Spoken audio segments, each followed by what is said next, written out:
But he says, good morning, Deke and Moats. From Detroit. Just some highlights, in my opinion. It's good to see vintage Big Ben. Kendrick Green got a nice pancake. And Marcus Allen moving like a bullet on the late sack assist.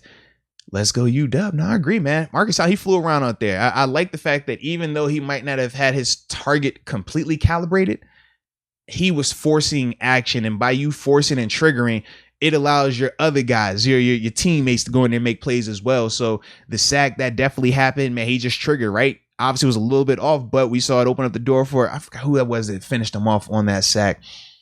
Wasn't Jameer. I can't remember either. I just remember being disappointed in our second half defense. Yeah, I can't remember who it was, but somebody got in there to finish that off. And then he had another play on special teams where he was flying down. With Marcus, man, that's how you got to play. That's how you have to play. You know, it doesn't matter that you're undersized. It doesn't matter that you're new to the position. You're there to be fast. You should look like the fastest linebacker every single time you're on the field. And I thought yesterday he did look like that. Not the best linebacker, but you should look fast. You should fly and be fearless. And I did like that. I was surprised, though. UG3.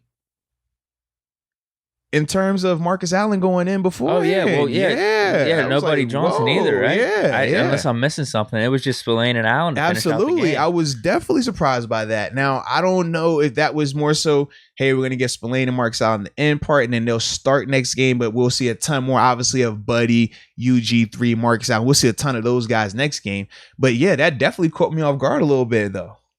Because that isn't what we've been seeing. That's definitely not what we've been seeing. Yeah, no, not at all, been man. Getting the nod early in some of these games. No, you're right. Yeah, I was definitely surprised by that. But you know what? That's also the trickle-down effect, though. With Joe starting, because obviously it was Joe and Devin out there.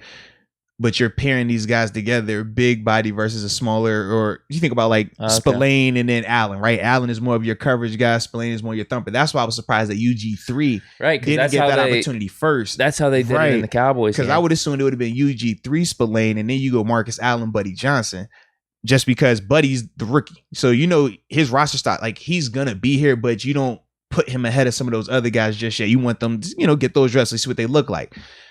But yeah, when they went Marcus Allen over him, that was the eye opener. Oh, so you think Buddy Johnson's locked? Yeah, I feel like he is. Yeah. Wow. So that's gonna be interesting between Spillane, Allen, and UG3. Yeah, because I think Buddy he's a 4th round pick, so you have committed. He's right. That 4th round pick is Remember like Benny Snell had a really crappy preseason? But it was the same thing. I thought Benny's preseason was worse than Buddy's. Buddy's actually been decent. Benny got outplayed by Trey Edmonds. That was when we talked about Trey Edmonds as a running back, saying, hey, we think that we should go with Trey because Trey has outplayed Benny in all these preseason games. He looks like the better player. He's showing he could do stuff on special teams as well.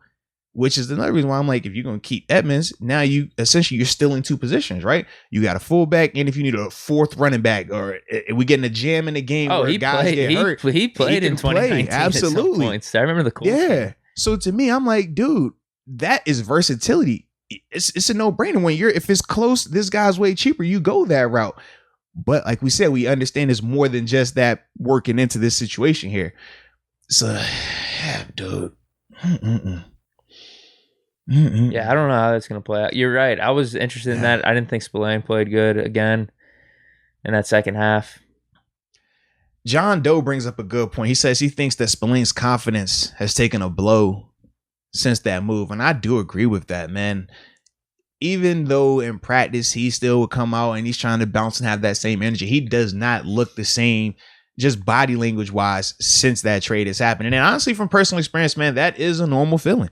You go through that feeling of you're either going to be pissed off, you're either going to be embarrassed, you're either going to, it's kind of like one of those other, and then some guys are going to rise up from that and their play elevates, and other guys, they kind of go into the tank with that. That's a rough thing to do. And that's what we always talk about, like the psychological element of it and why it's easier to have this guy get that opportunity first and then pull him versus, okay, you already made that move. Now you want to try to go back to a guy. That's kind of tougher to do. Like now, Spillane has nobody to be mad with but himself. The only person he could be disappointed with is himself because he was given opportunities. But I do agree. Like his confidence, it does not look the same right now. And that is a big element of playing ball. You have to have that confidence. I talk about it with Justin Lane on numerous occasions.